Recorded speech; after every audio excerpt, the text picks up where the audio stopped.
Hello बेटा, आज है हमारा अगला टॉपिक आर्थिक सुधारों या नई आर्थिक नीति की मुख्य विशेषताएं। कल हमने इम्पोर्टेंस किए थे, आज हम करेंगे विशेषताएं। तो ये कह रहे हैं कि नई आर्थिक नीति की मुख्य विशेषताएं अर्थव्यवस्था का उदारीकरण, निजीकरण और वैश्वीकरण करना है। अब देखिए, आपको एक डायग्राम बनाया गया है आर्थिक सुधार या नई आर्थिक नीति। इसके 3 पार्ट हैं: उदारीकरण, निजीकरण, वैश्वीकरण, लिबराइजेशन, प्राइवेटाइजेशन एंड ग्लोबलाइजेशन। सबसे पहले है हमारे पास लिबराइजेशन। तो उदारीकरण का अर्थ क्या है? सरकार द्वारा लगाए गए प्रत्यक्ष या भौतिक नियंत्रणों से अर्थव्यवस्था की मुक्ति। सन 1991 से पहले सरकार ने अर्थव्यवस्था पर कई प्रकार के नियंत्रण लगाए थे, जैसे औद्योगिक लाइसेंस व्यवस्था, वस्तुओं पर कीमत या वित्तीय नियंत्रण, आयात लाइसेंस, विदेशी मुद्रा नियंत्रण, बड़े व्यापारिक घरानों द्वारा निवेश पर प्रतिबंध। सरकार ने यह अनुभव किया कि इन नियंत्रणों के फलस्वरूप अर्थव्यवस्था में कई कमियां उत्पन्न हो गई हैं और उद्यमियों द्वारा नए उद्योग स्थापित करने की प्रवृत्ति पर बुरा प्रभाव पड़ा। इन नियंत्रणों के फलस्वरूप भ्रष्टाचार, अनावश्यक विलंब तथा अकुशलता में वृद्धि भी हुई। अर्थव्यवस्था की आर्थिक प्रगति की दर कम हो गई और ऊंची लागत वाली अकुशल आर्थिक प्रणाली का जन्म हुआ। इसलिए आर्थिक सुधारों ने अर्थव्यवस्था पर लगाए गए प्रतिबंधों को कम करने का प्रयास किया। आर्थिक सुधार इस मान्यता पर आधारित हैं कि सरकारी नियंत्रण के बजाय बाजार शक्तियां अर्थव्यवस्था का उचित मार्गदर्शन कर सकती हैं। संसार के अन्य अल्पविकसित देशों जैसे कोरिया, थाईलैंड, सिंगापुर आदि ने भी उदारीकरण के फलस्वरूप तेजी से आर्थिक विकास किया। अब ये कह रहा है कि आर्थिक विकास के उदारीकरण के उपाय क्या हैं? तो उदारीकरण के लिए निम्न उपाय अपनाए गए। क्या? लाइसेंस और पंजीकरण की समाप्ति। नई औद्योगिक नीति की मुख्य विशेषता नियंत्रित अर्थव्यवस्था के स्थान पर उदारता की नीति अपनाने की है। अभी तक भारत का निजी क्षेत्र पर कठोर लाइसेंस व्यवस्था के अंतर्गत कार्य कर रहा था और नई आर्थिक नीति से निजी क्षेत्र को काफ़ी सीमा तक लाइसेंस और अन्य प्रतिबंधों से मुक्त कर दिया गया। इसके लिए जुलाई 1991 से एक नई औद्योगिक नीति की घोषणा की गई। जिन उद्योगों के लिए लाइसेंस जरूरी है वे उद्योग हैं शराब, सिगरेट, रक्षा उपकरण, औद्योगिक विस्फोटक, खतरनाक रसायन। इनको छोड़ के अन्य उद्योगों के लिए लाइसेंस की ज़रूरत नहीं रही। नंबर 2, एकाधिकारी कानून से छूट। एकाधिकारी तथा प्रतिबंधात्मक व्यापार अधिनियम MRTP एक्ट के अनुसार जिन कंपनियों की संपत्ति 100 करोड़ से अधिक थी उन्हें MRTP फर्म घोषित कर दिया गया तथा उन पर अनेक प्रतिबंध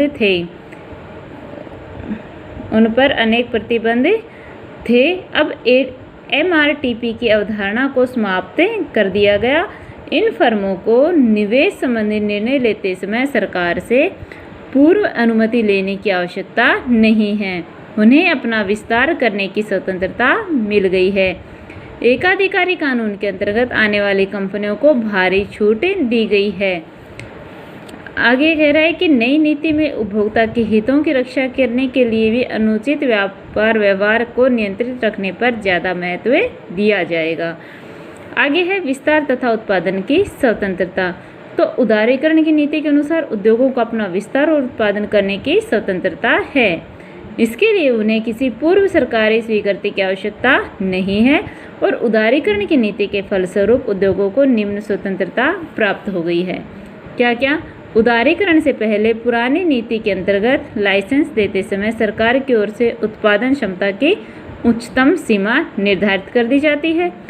कोई उद्योग इससे अधिक उत्पादन नहीं कर सकता था।